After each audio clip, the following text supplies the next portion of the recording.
This is the sound that is heard near the ferry terminal and even far wide, signaling the arrival of MV Mbita 3, ready to dock at Mbita Harbour from the mainland of Luanda Kotino. It is a constant reminder of the booming but subtle ferry business along the Lake Victoria region. Minutes after the prominent sound, vehicles and people are seen quickly streaming out of the water vessel.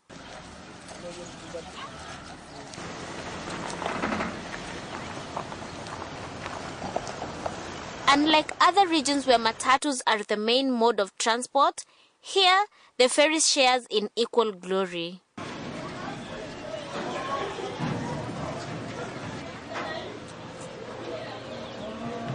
Mbita's beauty is characterized by Lake Victoria, which covers 90% of the region, the rare view of Rusinga and Fangano Islands, and the alignment of speedboats at the lake shores.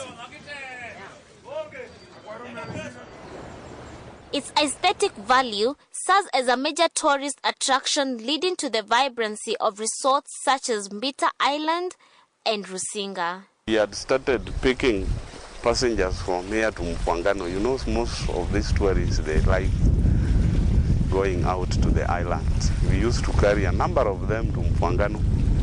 We have a docking point at Takawiri is another island in between Rusinga and Mfwangano. Before you get to Mfwangano, you dock at Takawiri. There is a tourist hotel there. Located at the heart of South Nyanza region in Homa Bay County at Suba district is Mbita town, the home to the late Kenya's independence hero Thomas Joseph Mboya. With a population of about 6,000, a number rapidly growing due to urbanization and numerous employment opportunities, Mbita town is among the fastest growing economies in Nyanza region.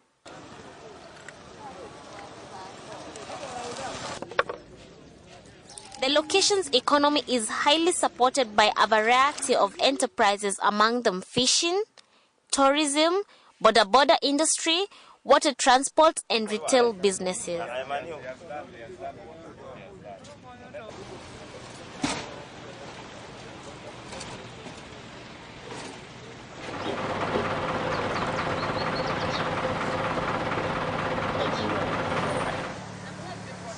The town's close proximity to Rusinga and Fangano Islands has seen a rapid rise in hotels such as Rusinga Island Lodge, Bimos Hotel, and Lake Victoria Safari Village Tourist Resort that specializes in hospitality and conference services. The smooth run of these enterprises is highly dependent on Mbita ferry services, which is considered convenient, cheap, and safe to business people. Since they have been tourists here at Mbita, we traders, they have assistance more. Mostly they carry heavy goods. Our fish are too heavy. Ferry can carry more than 2-3 tons. It helps us very much because it's cheap. This ferry is cheap compared to others. The water transport is dominated by Mbita Ferry Limited, a company conceptualized in the year 2000 under private ownership.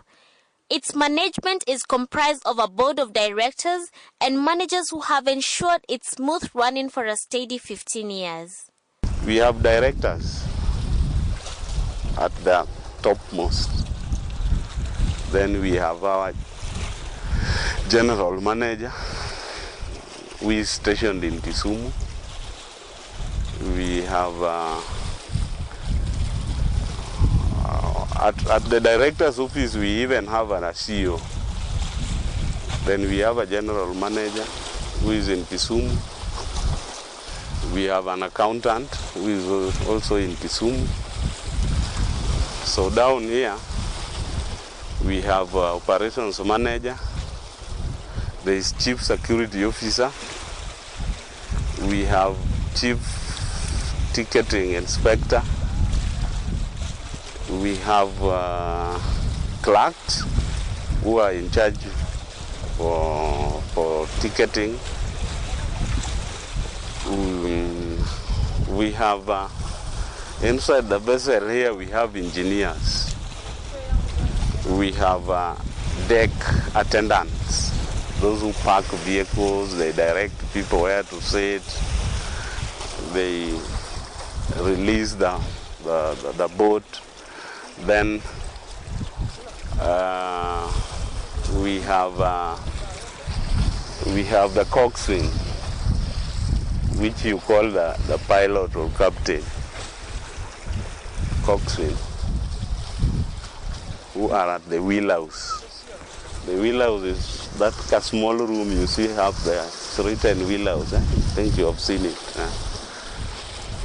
But all in all, the captain is the head of this vessel.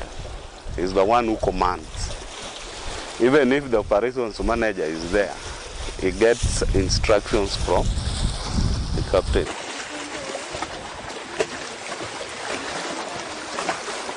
The company owns 4 ferries, of which only 2 are operational. They function along 4 main routes: Mbita Luanda Kotieno, Mbita Mfangano, Mbita Kisumu, and Mbita Rusinga. Their activities run from 7 a.m. to 7 p.m. with a 1-hour interval between every trip. Difference in timing is brought about by a need to thoroughly service the water vessels before departure. As the regulations require, we must have a timetable for our operations. 2, this is something that is it's running.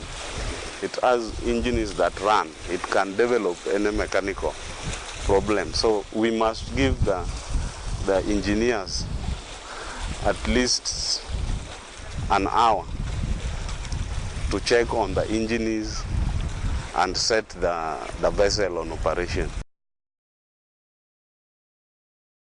Passengers, we have adults, which we charge 150 for single crossing. Children, 50. We carry live animals like cows, goats. So cows goes for 300 per each for single crossing. Goats 200, sheep 200, and small cargos below 100 kg is 60 bob. And a range of 500 to 4,000 Kenyan shillings for vehicles depending on the size. Mbita Ferry is fully fledged with safety appliances and a vigilant security team. Moreover, they are preferred to speedboats due to their moderated speed and their stability in water. This is as a result of their large, strong and compact bodywork. Ferry inakuwa safe kushinda boat na inakuanga fast kushinda boat, na pia inaweza kubeba vitu mingi kuliko toyie tokee tiwi joka delitet ni makai ko mara adundo tiwi joka korito emomiyo kwa heru yie mara ariyo ya mkang'eny to yie dono lokre ko yie na to ferry to take kendo duong. Mbita Ferry Limited has employed 70 community members on a permanent basis. This number makes it one of the largest employers in the area.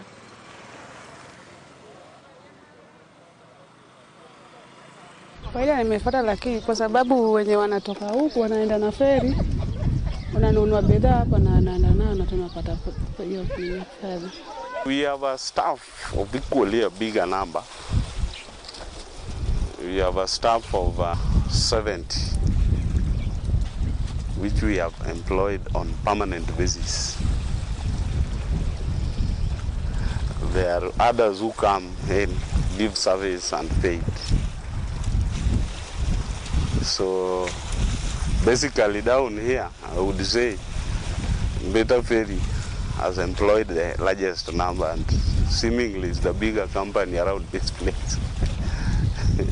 While the ferry business is of great impact to Mbita people, it faces its own share of challenges. Especially in terms of competition, now we have those small boats, the speed boats. You know, people like such things.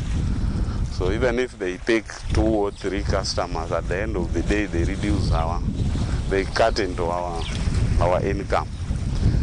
We again have the infrastructure, the roads. The road is now well done from Beta to Homa Bay to Kisumu. So some of our customers prefer going by road.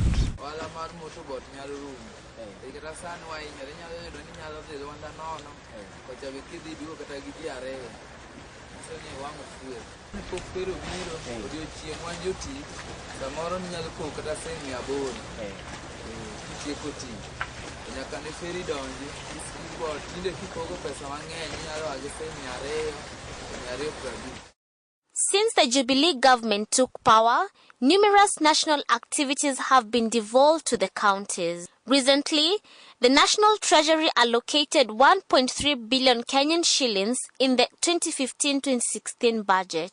This money was set aside to help the ferry companies under the Kenya Ports Authority meet down payment requirements in the Mombasa harbors. Little is known about the government's initiative to support the Mbita case so as to enhance its expansion. Our future plan is to go into the now East African RIC regions now, connect Uganda, connect Tanzania, in terms of cargo transport. So very soon we will be rolling out to other areas, and we expect to upgrade our jetty, the docking point. We have already constructed the concrete walls there.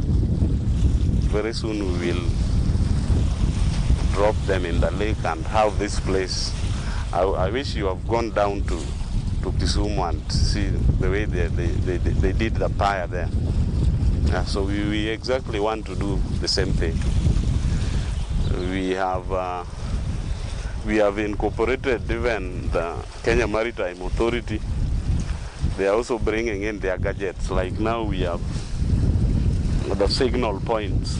This one here, the other one is there. So that we can go commercial even in terms of docking.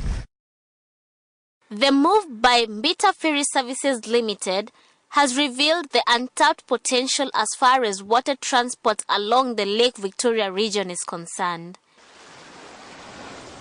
If similar patterns were replicated in other regions like Kisumu and Homa Bay, it could see a major economic boost in the entire Western Kenya.